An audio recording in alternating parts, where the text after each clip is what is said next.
Welcome back to another episode of Warren Cali. In this episode, I'm going to talk about Lil Sonny from 6 Deuce Brim. Lil Sonny was born Marcus Adams around 1970. He would grow up in the 6 Deuce Harvard Park Brim's turf. Lil Sonny had two siblings, a sister and an older brother. That's where he would get the name from his brother, with his big bro going by Sonny. Older dudes in his neighborhood gave him the name because of his association with his big brother and them seeing around him all the time. Lil Sonny had a normal life growing up. His mom worked and his dad was a boxer.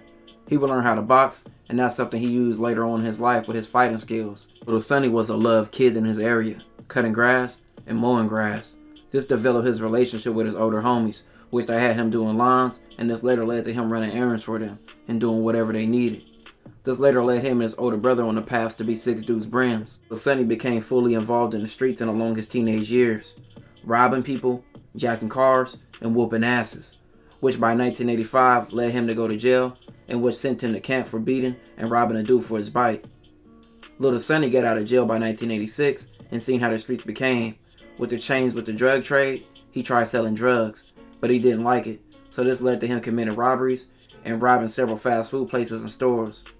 Around the same time, Lil Sonny's world will forever be changed, with his big brother getting killed by the Rollin 60s. This turned Lil Sonny into a savage, leading him to always carrying a strap and always looking to catch enemies slipping.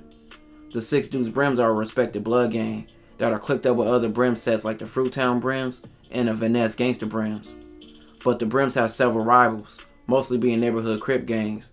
That includes hoods like the Rollin 40s, the Rollin 50s, and the Rollin 60s, among other gangs.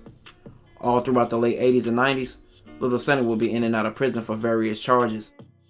In 1994, Lil Sonny would get out of prison, and he would find out shortly after getting out, his goddaughter who was 13 had been violated by 3 men and left for dead. From his own words, Lil Sonny followed 3 Rollin 60 Crips to the 4-6 neighborhood Crips turf on September 7, 1994, where the Rollin 60 Crips stopped at Ford liquor store. Lil Sonny claimed he walked up to the Rollin 60's car, and inside the car was 3 men, Dalen, Lamar, and Trayvon. Lil Sonny claimed he confronted the Rollin 60s and asked why they violated his goddaughter, which he said they got aggressive with him, and then he started to air out the car. All 3 Rollin 60s died. Dalen died from a fatal shot to the head, and Lamar and Trayvon died from shots to the chest. A 4-6 neighborhood Crip named Lewis and a female had been witnesses to the whole crime, as they were at the store at the time. They ran while the shooting was happening. They were later identified as witnesses, but were not trying to snitch or tell the police what happened. Lewis knew Lil Sonny from being in youth authority with him. Lewis would later end up snitching and telling the police everything that happened.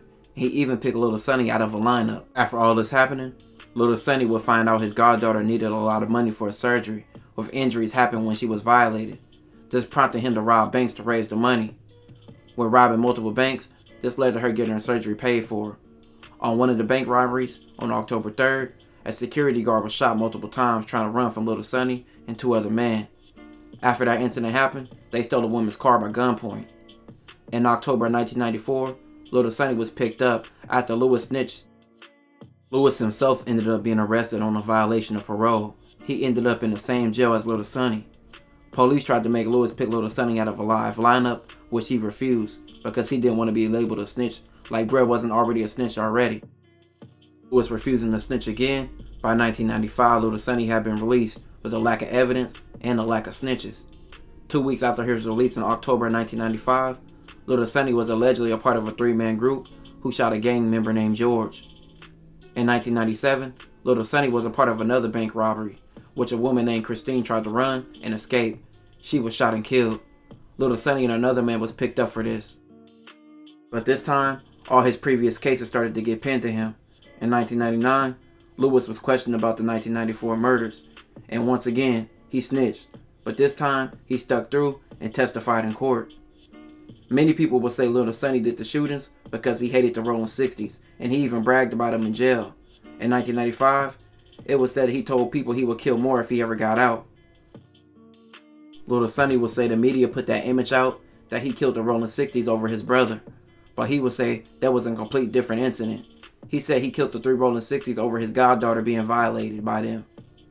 Witnesses from the 1994 robberies will also pick Lil Sonny out at his trial.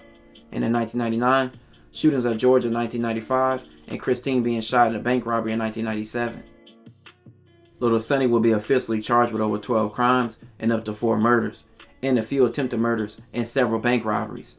This will lead to him being charged with multiple life sentences and being sentenced to death and death row.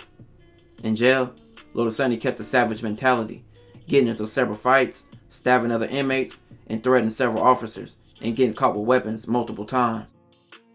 Lil Sonny is currently 52 and is on death row at San Quentin State Prison. This was his story. This will conclude this episode. If you haven't already, check out my previous episodes. Don't forget to like, comment, and subscribe.